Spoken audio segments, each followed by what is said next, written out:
back at the Performance Center in promo class. Developing Josh's character, it's been a lot tougher than he expected. WWE Universe, NXT Universe, greetings. I'm a man of many names, one being the Yeti. You know, a lot of people have doubted me. Naysayers will say what they want, but when it comes down to the nitty-gritty, I am a new piece of meat. But the difference is this piece of meat has been marinating in a special type of sauce. And that sauce is infectious. Yeti Nation, I need you to do what you've been doing, okay? Keep doing what you're doing, stand up. Yeti Nation.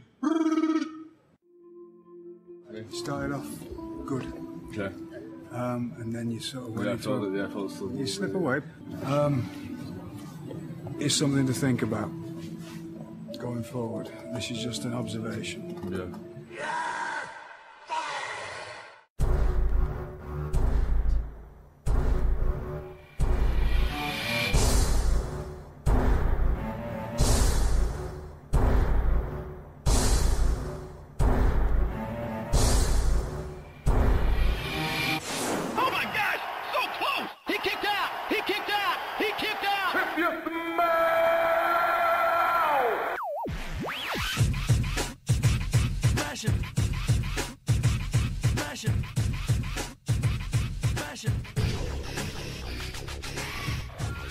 Welcome to the Full Nelson Press Podcast, episode 62, the WWE Payback 2017 event. I am the creator of thefullnelsonpress.com. My name is Brandon Kirkpatrick. You can find me on Twitter at JohnnyJONNY_Tango. I'm here with the man drafted to the Cleveland Browns, Mr. Peter O'Brien. You can find him on Twitter at MVP360. And of course, you can follow the Full Nelson Press on Twitter at TFNP. Pete, are you ready for some payback? Dude, it was... You have no idea. When I was sitting in that draft room, right. I was like, I'm either going to Raw or SmackDown. And then all of a sudden they were like, Cleveland Browns select Peter O'Brien to get their water. Like, okay. Was your whole family there? Were they excited? Yeah, it was everybody. Oh. Everybody was there. Good. It was crazy, except you. You didn't deserve to go. No, I didn't want to go. I was my family was there when I was trying to get drafted, but they never called my name. So they all just went home. God, whatever. Super sad at my house. Hey, man, do you remember there was a pay-per-view last night? Oh, my God. So, Payback, which was like six matches? let's just get right into the kickoff show. We have Renee Young, who looks like Beetlejuice, Sam Roberts, who looks like a red broccoli, and then Jerry the King Lawler, who looks like if the Little Caesars pizza guy was real. What was this shirt that he was wearing? I told you, I tweeted that last night, dud of the night. Oh, man. He's like 80 years old, and he dressed worse than an MMA fighter. It was horrendous. Like, it's I so get bad. the UFC shirts sometimes, it's like, I kind of get it, but like this one actually had armor, like battle armor on it. Like, he was ready to go. By the way, 1 hour for a pre-show for Payback. Oh, when WTF. Right? The actual event itself was like 3 hours. Like, this was, I know we say it a lot, but this truly was a glorified Raw. It was, ugh. Kickoff show, we have the Club versus Enzo and Cass. This is just like every Enzo and Cass match. Enzo just takes a beating, and then Cass ends up helping with the win. Club, really have fallen, Pete. You really called this one, man. It's over. They're done. There's nothing that the Club can do. Also, Cass is so useless. Like, and Enzo is also useless. Like, Enzo comes out, runs his mouth, he leaves. Or no, he doesn't leave. He would like to leave because he knows he has to take the beating right for the match. When Cass sits there and he's like, oh yeah, all I have to do is come in there and hit you with my boot. Yeah, couple big boots, no problem. Some pepperonis. He literally has the most bland pitch. Mm-hmm. He goes, and listen here, Zol. I might go and stub my toe. He's legitimately Frankenstein's monster. It is. Whatever. This match sucked. I didn't watch it. But hey, big news though. The Golden Truth have now called out the Hardy Boyz to be #1 contenders. So big moment for the Golden Truth, man. Yep. They deserve it. Everyone's jumping for joy for that. I hope it's tonight on Raw, and I hope the whole time the crowd's just chanting, "You deserve it," the whole time. Because you know what? Oh. Fuck all. Hey, and watch them have like a 5-star match. We also get a Cesaro Q&A, which totally just shows why they're not tag team champions. They have no fucking chemistry whatsoever. Yeah, I mean, the whole buddy thing was getting stupid. You sit there and you listen to them talk, and you're just like, you feel like they are those coworkers that like have to go for the same account and work together, but they really don't like each other. Exactly. It's like The Odd Couple, but there's no funny punchlines. Next, we get Miz TV. He invites Finn Balor on, who just proclaims that he's going for the Universal title. We'll see if he gets there, man. I mean, he's got 3 or 4 more injuries before he could take on Brock Lesnar. Oh, shut up. I'm just saying, why even, like, let Brock Lesnar touch him? He's gonna break him, and even if he, like, wins the title, he's gonna have to, like, forgo it the next night. Burn. I mean, it was all right, but, like, I am a firm believer that TV shows on TV are the worst ever. I truly hate it. Where's this coming from? Right? No, I've always said it. When Jericho had his highlight reel, I'm like, change the channel. The Ambrose Asylum, change the channel. What was Jericho? Who was the other TV show back in the day? Christian had one. He was the Peep Show. I didn't care. I don't care. That's not stories. They don't do anything. No. So are you telling me Miz and Balor are going to start a feud now? Right. Oh. I think, if anything, if you want to, like, sensationalize those interviews, make a Tom Phillips thing. You know, don't give a Chris Jericho highlight reel. Just have Tom Phillips come out, because he could legitimately then just be the guy in the background. A lot of times when Miz comes out there, he kind of has to, like, take this sidestep from whatever he's doing so he can help, like, build another feud. And it doesn't help his character. Exactly. Because who's he going to feud with when he comes to Raw? Nobody has any idea. But yet the Miz is still, like, one of the best on the mic, can easily perform with everybody, but yet you don't have any story for him to actually get involved in, so they're like, hey, Miz TV today. Right, exactly. Okay, great. Right. Because, that's what I want to watch. Dude, go back to the real world. Shut up. No. Fight CM Punk. Fight CM Punk. Oh, my God, this challenge thing that CM Punk's doing, what a joke. What does he win? Is he wrestling as now? I haven't looked into it. Is he a champ, or is he an amateur? And is it like amateur UFC, or is he like, I'm a champ wrestler? Just I don't want to talk about where. I don't know, but it's funny because the Miz is just like sitting there going like, duh. I did that. All right, let's move on to the actual pay-per-view. The first match of the day. Why? The U.S. title match. Loser goes to Raw. Canada versus Canada for the U.S. title. Chris Jericho versus Kevin Owens. What? All right, so first, was this match better than WrestleMania's match? No. No, I think it was. But it was so similar to it. Even like the fingers on the ropes, like all of it. It was all the same. I'm like, they didn't do anything new. Kevin Owens comes out in like this USA attire, like he's the face of America, and it's just for tonight.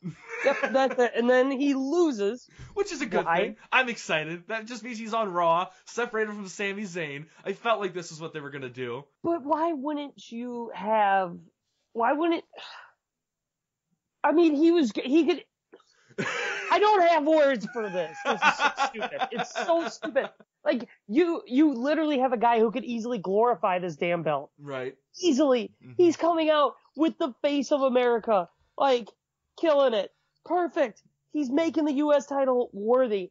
Jericho got it. No, Jericho's gonna lose it to AJ Styles. No, hear me out. What if on Tuesday they have him drop it to like Ty Dillinger, because he's obviously like, I think he's still going on this Fozzy tour. I think he's just gonna drop it to some other SmackDown star, but someone like Ty Dillinger would be awesome. Or the Drifter. Okay, well, no, he's on Raw. I think they've been showing him only on Raw. But the word on the street is that they were gonna do a rival. He's drifting, dude. He can go wherever he wants. All right.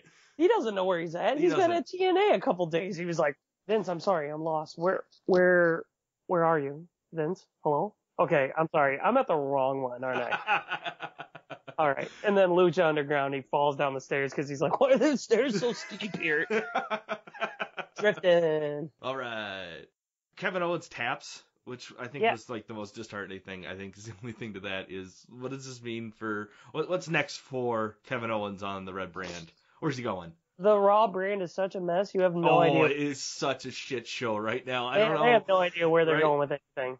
The only thing I really know about the Red brand is that Braun Strowman does not like Roman Reigns. We'll get there. Cruiserweight Championship match, Neville versus Austin Aries once again. This was a good match. Yeah, Austin Aries. One thing. Change your coat. I don't like this coat. I'm not a fan of that. Yeah, it is weird. It's a weird coat. Yeah, speaking of weird coats, Finn Balor kind of looks like the Fonz when he comes out now. I dig his jacket's getting bigger and bigger. That collar is almost past his forehead. Yeah, I dig Balor's look when he's not the demon. But hey, this match was really good, really fast paced, great match. You know what? With the whole ending, I didn't mind it because it just means we're going to get another Neville Austin Aries match, and both matches will be great. Who else in the cruiserweights are going to put on matches now? Exactly. Because they have no story, they have nothing. Like, it's literally those two. I was surprised. Gentleman Jack. Shut up. Well, TJ Perkins, he didn't show up, and I thought he was going to make an appearance and kind of help with the disqualification, but I guess they decided to go with a different route than that. But hey, Neville's still champion. That's cool. Hey, Neville, king. I am the king. All right, let's go to the next match. So the Raw Tag Team title match, the Hardy Boyz take on Cesaro, where Sheamus, who just decides, I'm going to just kill the Hardy Boyz tonight. He kicks a tooth out of his... That was awesome. Now, here's the thing, though. Like, Hardy wasn't, like, moving around. The guy was just sitting in one place. Like, how did you, like, I'll just kick him right in the foot or right in the mouth? He kicked him solid. Like, it was awesome. Can we just establish the fact that the Matt Hardy is broken? Mm-hmm. Like, he's trying to be like the Hardy Boy Matt, but it's just not working because he's like, we will fight and be glorious. It's like, dude, you're creepy as shit. Right. They just give him a little bit more TV time. Don't give it to Enzo and Cass. Give it a little bit to them. Let them blossom this, because I think the big thing with WWE is they don't want to turn him into Broken Hardy right away, because if they do, the audience is going to be confused and they're going to look up past footage from TNA, and that doesn't help WWE. They don't want that. So I think they got to ease into it, but to do that, you got to give him a little bit more TV time than canoodling with the Golden Truth. Yeah, the match was decent. Yeah, it was. Can we also work on a thing where everyone goes back to Sesame Street, who is trying to count the number of swings Cesaro does? Yeah, fucking three Cole. when he actually does one. Yeah, he's already at 13. He's already at 187. It's like, no. If you really counted those, he did no.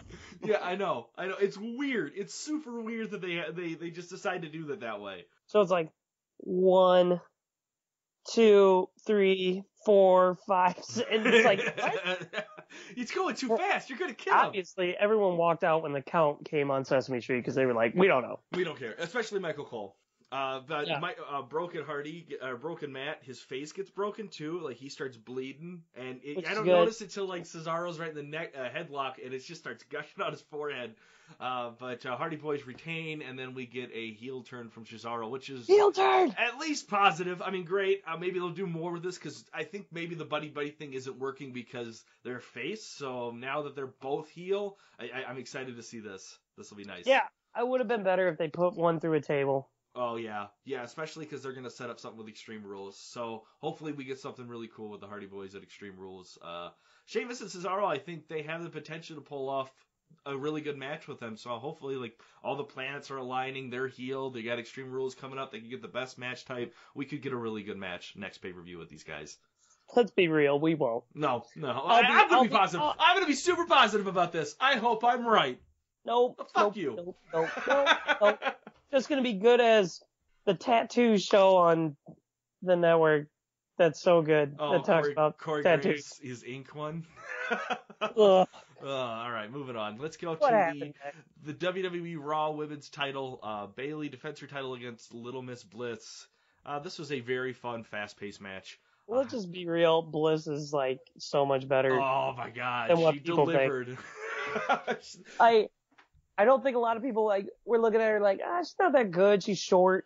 That girl could put on a match, and she can talk, and she killed it. She's the perfect package. She truly is.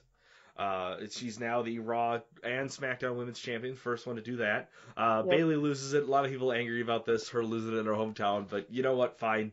I don't care. You want to get Bliss to get some heat. Yeah. Have her take the belt from her in her hometown. Exactly. I hope she just runs the women's division on Raw. Until Nia Jax fights her, and there's no way you can make that match as a fan be like, yeah, Bliss won. I think they were kind of teasing this whole, like, Nia Jax kind of being like Alexa's kind of henchwoman, so maybe that might be the case. That would be exciting. I'd be fine with that. I'm really sick of this Sasha Banks line, this angle with Sasha Banks, and, like, just have her hate Bayley. Like, their match in NXT was so great because they hated each other until it all leaked out, like, on Instagram that they are, like, the best of friends, and everyone's like, this is stupid. I know. And you know what? Here's the thing, though. Even when they do turn heel, that night you'll still show a picture of them hugging. Be like, got to turn heel on my best friend tonight. Yeah, hashtag blessed. Yeah, can't wait. Stabbing this hoe in the back. Hashtag bitch be tripping. I don't know. I don't know hashtags, man. All right, let's move on to part 1 of the House of Horrors match. Last house on the right. Let's first of all here turn the lights on. We're gonna get a little too spooky for you guys if you're easily frightened. We first start out with a limousine, which I assume is driven by the ref because we don't see one at all. They show up at a house it's dark and it's all lit up blue, like it's the Undertaker, but it's still light out in California, right? Like, I mean, they're only maybe 30 minutes away from the arena. I don't get this. We'll do it live. Reports had already come out about this whole thing of what it was going to be like. It was already pre-recorded, probably the night before, I would have to assume. The Phantom Tractor shows up, just starts doing yard work. Yeah. That tractor's like, I don't care what you guys are doing in this house. This lawn needs to be mowed. I'm too busy. Right? Okay? I don't care if it's 7 o'clock and pitch black out. I don't even see the last line I went, so I'm just going right down the middle. And Randy Orton's just like, huh, okay, because that's real. I'm supposed to be scared. Nice remote control car, Bray. Orton slides up to to the house, looks in through the window and sees Bray Wyatt, but he's wearing one of those new Duluth women's like no yank tanks. Duluth trading post. God. Okay, Orton in pants too. It was weird. Super weird. Everyone on Twitter really, really hated Randy Orton in pants. And it wasn't the fact that he was wearing pants I was weird about. It was the people on Twitter that I was more weird about. That were like, he's wearing pants. Like, how are we supposed to see his legs? Who shows up in just like tights? Like, I do get why he showed up in, but they kind of were like slacks, you know? Like he was just showing up for like a union for the authority or something. That house. I don't get what they're trying to do. Like, does Bray Wyatt have superpowers? Like, literally superpowers? I think this is Brian Pillman's old house. Like, that old skit where they did where, like, I got his Stone Cold's going into his living room and he's got the gun and they end Raw where there's a gunshot. I think it's that same living room that they take a brawl in. So makes complete sense. I can see that. Complete Easter egg right there. So there you go, guys. We deliver. So this fight happens, and it is just a big pushing match. It's like, don't get out of this room. Why is just remodeling this teleporting all over the place? He's like from the left, from the right. Now you're in a room full of dolls that are hanging from the ceiling. I feel like in this room we're going to tear the carpet up. There's a beautiful hardwood floor underneath. Yep. When we get that all done, these babies hanging. We're gonna knock those out. We're gonna do a drop ceiling. So, you know, because like the ceiling's not too good. Think about putting a ceiling fan in this room over here. And then maybe the big screen will go right here. Randy, what do you think? Yo, Bray. I like it. One problem about your house. Your tractor just drives by itself. I just don't get it. I must have just put my head down for a second because they were like, Randy gets a fridge dropped on him. I'm like, okay. Yeah. They end up in some kitchen. No one did the dishes, which is rude. He's having company. Yeah. So you didn't like my dip? He throws the fridge on him. And then he just, Wyatt's like, gets in the limo and he's like, head to the arena. And I hope it's just Charlie Robinson up in the front going, okay, boss. Vroom, vroom, vroom. Did Wyatt have an asthma attack like that whole time? Because he was like sitting there, he's like, yeah. It was almost like he saw the last scene of Titanic over and over again. He just couldn't let go of Jack. And he just kept crying. What made it better is, to the arena. And the big running joke on Twitter was like Uber. And I'm like, come on, guys. He's obviously Everyone knows he got a lift. Yeah. But they were like, oh, well, geez, so that match happened on Up Next, Samoa Joe and Rollins. And I'm like, which the only way that would have been perfect, let's say, is like, right at the end of that match, before anyone gets pinned, that's when like Orton and Wyatt showed up. We would have had some like awesome fatal 4-way there. But no, this match, it was all right, but nothing special here. Like there's nothing that really like Rollins wins with a fluke roll up, and that's it. All right. Why would you have Rollins beat Joe? And just to make it look like a roll-up, like it doesn't do either character service. No, it doesn't. And I'm sitting there, and I'm like, I'm a big Samoa Joe fan, and you're making him up to be this bulldozer. Well, he just lost. Yeah. That's their problem lately. They try to build these guys up. Like, they're like, no, we're going to make them unstoppable. Right. They still lose. Uh-huh. And he didn't do anything after he lost. Right. Rollins got out of there. I mean, that's the only way you can keep him with somewhat credibility. I'm sorry, when Strowman lost to Kalisto, I was like...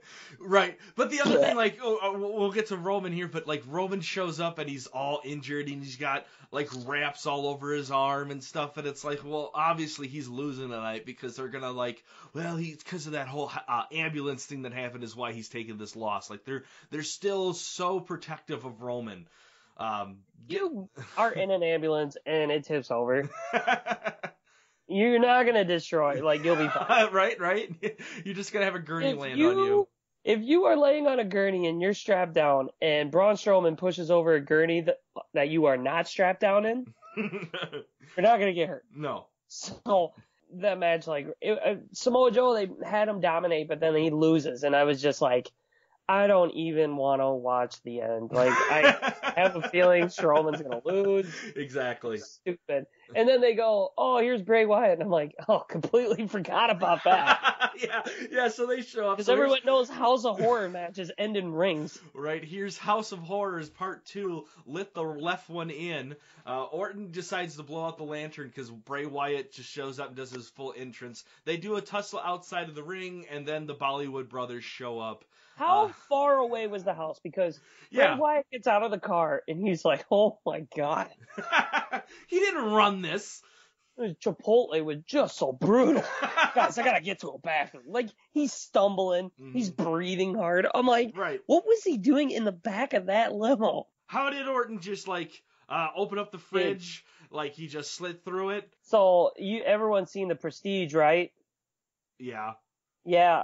He has a twin. Look up. Yeah, The Prestige. Look at our board. Look this movie up. That's where they got it. Okay. That's it. There's two Ortons out there. I guess, spoiler alert. Randy Orton and... Randy and Dandy Orton. The Orton brothers. It's the special needs Brian that he creates the clone. There's only one difference between the two, and one's just got a lazy eye and the other one doesn't. Yeah. Why does Cole keep calling the Bollywood Boys something else? Yeah, they're naming them something different. I'm going to keep calling them the Bollywood Boys. Why wouldn't you just keep the Bollywood Boys? Accept it. It's not a bad name. No. They're flashy. They make money. Bollywood goes with Hollywood. See what you have there, WWE? They're like, no. Let's fuck this up. We're going to call them the Walmart Boys. We can't do Kmart. They keep closing down throughout the country, so we're going to say Walmart. So then Jinder shows up. He gives Bray the edge to pull off the victory. Bray Wyatt wins this, but Pete, what does he win? Yeah, exactly. He won. I was like, I don't care. He doesn't win the belt. Doesn't get a title. Doesn't move to SmackDown. Because everyone's sitting here going, yeah, Jinder. Yeah. Yeah, and the 2 4-foot guys you're bringing with you. Yeah, Oh, yeah. man. You know, everyone watch out. It's the Bollywood boys. They're just gnats. Now, don't get me wrong. Like, Orton had a cool little, like, run in the ring with those 3, Yeah. which I thought was cool. Right. But overall, just Yeah. flatline. Yeah. So, and I don't know about you. That got me really geared up for the main event. I was super stoked. 40 minutes left for the hour, and it's just Roman versus Strowman. The match starts right away with just a punch to Braun's face, but it doesn't matter. Strowman just starts throwing Roman around. They keep fighting in and out of the ring, and Roman just starts doing his spear and punch shuffle. But again, Strowman just catches Roman and does 2 back-to-back power slams, which I think was really cool. Gets the win. Did you see when he ran into the one corner post and they tried to sound like he shorted it out, but he hits it, and you could just picture Vince or Triple H in the back going, flip the light. Oh, great. Now they're not gonna. Oh, there it goes. Hey, yeah. Okay, let's count. It's so devastating. Yeah, it was just like he just bashed into it and just womp womp. Yeah. Good for you. Braun Strowman this entire night is kind of like the Berserker from Gears of War, because he just runs into everything, and that's the only way to beat him. Yeah. What's the name of the gun that only kills him? I don't even know. I just remember the Berserker. I'm not Googling that shit. Look it up, and you put it on the screen so people know. It's on the screen right now. This gun right here, folks. That's the only way you can beat Braun Strowman. So they cut this 15 minutes early. I was like, thank God, because I'm bored as shit. I was kind of hoping something big was going to happen with as much time as they left, but all that happens is Roman walks backstage, forgets they're still recording because he walks up to a ref like it's nothing, and the ref's like, still live, bro. And Roman's like, oh yeah, spit, I'll throw up all over the fucking wall. And then Strowman runs in and takes out an ambulance door, and then just does this weird spiral into a bunch of cardboard boxes. And you even forgot to say the whole him dropping the steps on him. Oh, that is what caused that severe bloody mess. And so the best part is my girlfriend got home because she was doing something, and she got for the main event, so she was super pumped. Just kidding. As we're watching it, she goes, "Is he really okay, or what's the part that really?" I'm like, "Well, look at 1, no X." So he's just sitting there, and he's just like, puh, puh, hold up, puh. And they're like, "Roman, you, puh, puh." Here's another reason why it really sucked the sale out. No EMTs ran down there. Nope. It was quite the flim-flam, I would say. Pete, what do you want to grade Payback? Luckily, Bliss and Neville were good. Mm-hmm. And those matches were decent. The matches were C. I'll give it a C. C? Okay. It didn't fail, but it wasn't enough to call your parents to be like, hell, your kid doesn't know math at all. I was going to give it a D, but I see where you're coming from. This pay-per-view sucked so much. The build to it was dumb. Just being one of the first pay-per-views after Mania, and it no fire to it at all. Well, and then you have the whole SmackDown guy versus a Raw guy. Yeah. No belt changes. You have a SmackDown guy versus a Raw guy, and apparently the belt changes, now they're flip-flop. Yeah. Now they're switching back. It was a mess. It was a straight-up mess. I don't know where to go for this. I'm sticking with my D. This was dumb. I hated it. I hated it. So put an F. No, because Alexa Bliss and Neville. Yeah, exactly. That's what I'm saying. Those guys did good enough. And Hardy Boyz, it was decent. Yeah, so that's what I'm saying. It's just a C. So for you, Pete, what is your dud of the night? I won't say Jerry's shirt because I feel like that speaks for himself.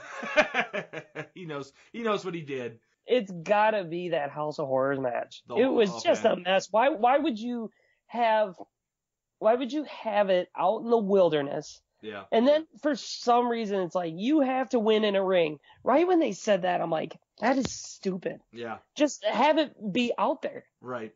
Spear him into a pond. Do right? something. Do the whole thing pre-recorded. That would be perfectly fine. It was just stupid and cheesy, and the cutaways of Orton looking in a room and then they showed a camera. No. What if they would have done the House of Horrors Saturday night by itself as his own thing? maybe giving it like 30 minutes. That maybe would have been better, but this was dumb. Yeah. So, yeah, that's my dud. Okay. And Jerry Lawler shirt. I'm going with Roman Reigns, just because he just... Hey, congrats to the guy who beat The Undertaker. You know, like, this is just... If you look at it, it should have been Strowman. Yeah, it really should have been. Like, you know? Who's going to stop Strowman on the Raw brand right now? There's nobody on there. But, of course, they're going to give it to some little guy. It's good. I just don't know who's gonna. Where are you going with Roman? Because obviously Finn Balor's going for the Universal title. It sounds like. So is that mean Strowman's just gonna sit by the sidelines for this? Are we ever gonna get Braun versus Brock, or is it gonna be finally Finn Balor taking down Strowman? And I'm not looking forward to that. I don't know what to tell you, bro. Balor's awesome. Shut your mouth. Stud of the night. I'm giving it to Jeff Hardy. Dude lost a tooth. That's it. That's what you're giving it to. Yeah. Good for him. Bliss? Alexa Okay. Bliss. All right. Gotta give it to her. Just look at her. Big news. Scott Steiner back at TNA. Okay. You ain't getting no simpy from me. So that's a good thing. Also, the 2015 Tough Enough winner, Josh Bardell, the Wookiee, the guy, he has been released by the WWE. So He was stupid anyways. I remember when he did his promo or whatever, and it was so awesome. bad. It was so awesome. It was the most awkward thing I've ever watched. I think I'm using that as the intro. I think that's going to be the intro. Yeah. And he's like, I make more money than you. I got this contract. I make $1 million, and I haven't stepped in the ring yet. And like all the people who are working hard are like, dick. I don't want to work with him. So he keeps his contract. Like WWE has to pay him enough. They've already paid him. I think he's already done, because that was like 2 years ago, 2015. So yeah, they're probably out of that contract. Heading to TNA. No, he's not. He's not. He's done. He's taking that money and going somewhere else. Well, he's better than everybody, so why wouldn't he? Right, just like ZZ, and then that Sarah girl, she's gone. Pregnant. Yeah, so I don't know, Patrick, I think he's still maybe around. I'm not I sure really about that. think Tough Enough may never happen. That was the worst. Yeah, that's a good thing. But hey, man, that's the Full Nelson Press Podcast, episode 62, WWE Payback 2017. Anything else you want to add? Nope. All right, we'll go watch some wrestling. Oh, you threw me off. Do your thing. That. Thanks for listening to the show. If you're watching us on YouTube, don't forget to subscribe and like the video. Leave us a comment and the guys might give you a shout out on the next episode. If you're listening to us on iTunes, make sure to leave us a review. You can also find the Full Nelson Press on Stitcher, Facebook, Wrestling Amino, Instagram, or visit us at thefullnelsonpress.com.